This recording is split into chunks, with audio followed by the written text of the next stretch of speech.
Let's talk about Turkey, and inflation there decelerated at its steepest pace in more than a quarter century. Consumer prices rose at an annual 64.3% in December. That's down from 84.4% in the previous month. That all according to data released by the government today. Joining me now is Bloomberg's Turkey Bureau Chief Onur Ant. So, Onur, how much of this inflation slowing is simply just base effects from what we saw last year? Pretty much all of it.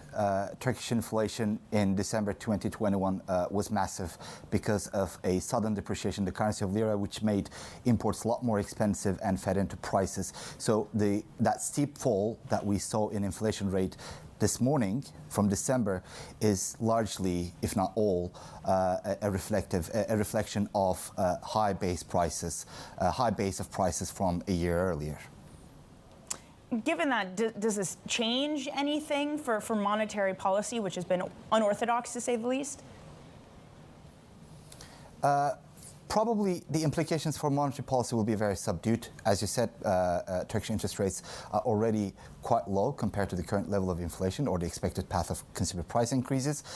Where we expect to see the real change is going to be the fiscal side. Between now and the general elections scheduled to take place in June, we expect to see a big ramp up in spending by the government to keep growth strong while trying to keep consumer prices under control to the extent it's possible.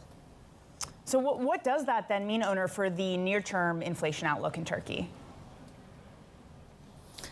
Near-term inflation outlook is quite different depending on who you ask for their outlook. The government expects to see the inflation rate at around 22% by the end of this year. That's quite low compared to the median forecast in survey of analysts who expect to see the inflation rate at around 44% at the end of this year. Now, we expect the sudden steep fall in inflation rate to kind of stall, and we expect the price increases to sort of follow a more gradual path going forward, thanks to the expected spending by the government that I just mentioned. We expect the fiscal side to basically keep prices at elevated levels going forward.